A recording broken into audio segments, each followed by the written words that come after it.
Praise the lord. प्रभू येशू ख्रिस्ताच्या सामर्थ्यशाली नावामध्ये तुम्हा सगळ्यांना सलाम. आणि आज पुन्हा एकदा मी देवाचं वचन घेऊन तुमच्यापर्यंत या डिजिटल प्लॅटफॉर्मच्या माध्यमातून येत आहे. डिजिटल प्लॅटफॉर्म हे एक सुंदर माध्यम आहे, ज्याच्याद्वारे मी जास्तीत जास्त लोकांपर्यंत देवाचं वचन पोहोचू शकतो. आणि म्हणून मी एक निर्णय घेतला की मी इथून पुढे सातत्याने माझे व्हिडिओज अपलोड होत राहतील. तर अवश्य बघा आणि देवाचा गौरव करा. देवाच्या वचनातून शिकूया आणि देवाचा गौरव करायचा प्रयत्न करूया. आजच्या दिवसांमध्ये जर तुम्ही पाहिलं तर आजचे दिवस अतिशय भयानक आहे. आम्ही पाहत आहोत अनेक ठिकाणी युद्ध चालू आहे. दुबईसारख्या देशामध्ये जिथं वाळवंट म्हटलं जातं तिथं भयानक प्रमाणात पाऊस पडतो आणि संपूर्ण दुबई पाण्यामध्ये जाते. प्रियांनो, हे सृष्टीचक्र ज्याला म्हणू, निसर्ग ज्याला म्हणू, परमेश्वरांनी हे असं ठरवलं नव्हतं. परंतु मनुष्य आणि त्यांनी केलेलं पाप हे जगामध्ये वाढत चाललं आहे. आम्ही पाहत आहोत या जगामध्ये सध्या अतिशय भयंकर प्रकारच्या परिणामांना आम्ही सामोरं जात आहोत. आज प्रीती कुठे राहिलेली दिसत नाही. माणुसकी नावाचा प्रकार कुठे दिसत नाही. मनुष्य स्वार्थी होत चालला आहे. आम्ही प्रत्येक ठिकाणी पाहत आहोत भांडणं, मारामाऱ्या, वादविवाद आणि अनेक प्रकारचे संकट आम्हाला पाहायला मिळत आहे. रोग, आजार, विकार आम्हाला पाहायला मिळत आहेत.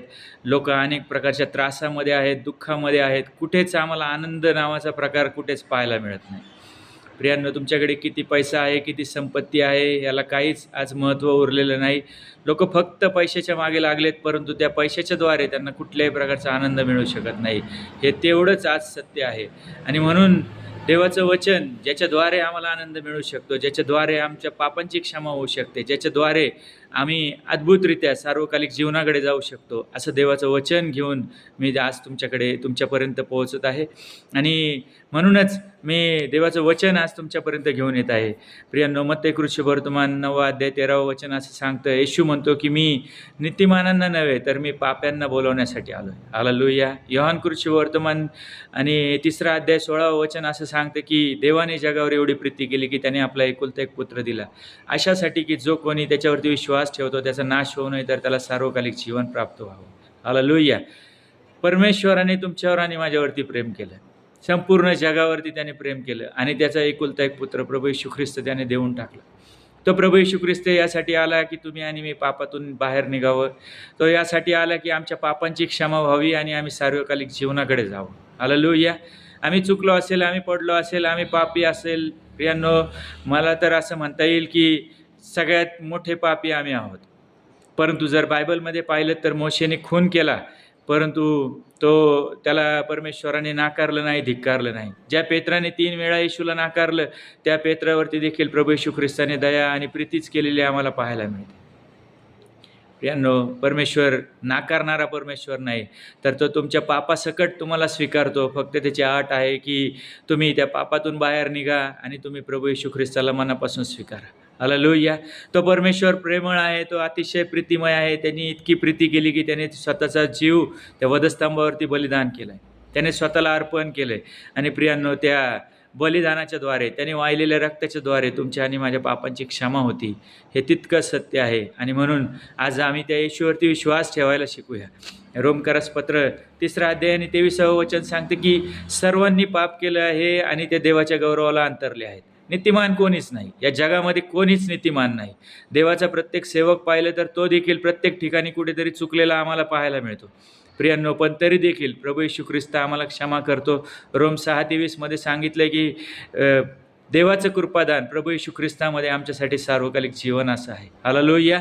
आणि त्याच प्रभू येशू ख्रिस्ताच्या सामर्थ्यशाली नावामध्ये आम्हाला तारण आहे. त्या प्रभू येशू ख्रिस्ताने स्वतः त्या वधस्तंभावर बलिदान केलं. तो आमच्यासाठी मरण पावला, तो पुन्हा उठला आणि तो स्वर्गामध्ये गेला. हालेलुया. मरणावर विजय मिळवणारा एकमेव परमेश्वर, ज्याच्या नावामध्ये आम्हाला सार्वकालिक जीवन मिळतं, तो प्रभू येशू ख्रिस्त, जो स्वर्गामध्ये आहे आणि जो खूप लवकर पुन्हा एकदा येत आहे तुमच्या आणि माझ्या जीवनामध्ये आम्हाला विश्वासाच्या द्वारे तारण्यासाठी. आम्हाला रॅप्चरमध्ये घेऊन जाण्यासाठी तो प्रभू येशू ख्रिस्त पुन्हा एकदा येत आहे. तुम्हाला आणि मला विचार करायचा आहे की आम्ही त्या पापातून बाहेर निघालो आहे का? आमच्या हातून जी पापं झाली असतील किंवा आम्ही ज्या पापामध्ये आहोत, दावीद तर असं एका ठिकाणी असं म्हणतो की मी माझ्या आईच्या गर्भाशयात होतो तेव्हापासूनचाच मी पापी आहे.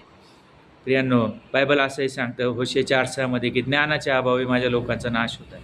प्रियांनो, आमच्याकडे कदाचित ज्ञान कमी असेल, कदाचित आम्ही जगिक गोष्टींकडे जास्त वळलेलो असेल, जगिक ज्ञानाचा उपयोग आम्ही जगत असताना करत असू. आम्हाला आज पुन्हा एकदा आमची चूक सुधारायच्या संधी आहे, अजून वेळ गेलेली नाही. आपण परत एकदा आपली चूक सुधारूया. आपण जिथे पडलो असेल तिथून पुन्हा एकदा उठण्याचा प्रयत्न करूया. पुन्हा एकदा त्या प्रभू येशू ख्रिस्ताकडे पाहण्याचा प्रयत्न करूया. तो येशू जो सार्वकालिक जीवन आम्हाला देतो त्या येशूकडे जाण्याचा आपण प्रयत्न करूया आणि पाहूया कशा पद्धतीने तो आम्हाला येणाऱ्या दिवसांमध्ये चालवतो. जर आम्ही त्याच्यावर विश्वास ठेवू तर त्याचं वचन आम्हाला सांगतं नीतिसूत्राच्या 28व्या अध्यायात 13व्या वचनात, जो आपले दोष झाकीत नाही तर तो कबूल करून सोडून देतो, त्याच्यावरती दया केली जाते. हालेलुया. तुम्ही आणि मी प्रत्येकजण कुठे ना कुठे दोषास पात्र आहोत, कुठे ना कुठे आम्ही पाप केलेलं आहे, कुठे ना कुठे आम्ही पडलेल्या अवस्थेमध्ये आहोत. परंतु त्या चिखलातून त्या गाळातून बाहेर काढण्यासाठीच प्रभू येशू ख्रिस्त या जगामध्ये आला. तो म्हणतो की मी या जगाचा प्रकाश असा आहे. हालेलुया. आम्ही अंधारात आहोत, आम्ही त्या पापाच्या चिखलामध्ये गाळामध्ये रुतलेल्या अवस्थेमध्ये असताना तो या जगामध्ये आला आहे आणि तो आम्हाला म्हणतो की मी तुमच्यासाठी प्रकाश असा आहे. प्रभू येशू ख्रिस्त आम्हाला सार्वकालिक जीवनाकडे घेऊन जाण्यासाठी आला आहे. आम्ही आमच्या मनाची तयारी करूया, आमच्या हृदयाची तयारी करूया आणि तो परमेश्वर निश्चितच येणाऱ्या दिवसांमध्ये आम्हाला वचनांच्याद्वारे चालवणार आहे. अद्भुत गोष्टी तो आम्हाला प्रगट करणार आहे आणि त्या जीवनाकडे जाण्याचा एक साधा सोपा सुंदर मार्ग तो आम्हाला दाखवत आहे. त्यासाठी आपण त्याला धन्यवाद म्हणूया, आपण त्याची स्तुती करायला शिकूया, आपण त्याच्या आराधनेमध्ये जायला शिकूया. येणाऱ्या दिवसांमध्ये मी अनेक व्हिडिओज घेऊन तुमच्यासमोर येणार आहे. तर बघूया प्रियांनो, परमेश्वर कशा पद्धतीने चालवतो आपण पाहूया आणि लवकरच पुन्हा एकदा आपण भेटूया. तोपर्यंत स्वतःची काळजी घ्या आणि प्रभू येशू ख्रिस्तावरती विश्वास ठेवा. Praise the Lord.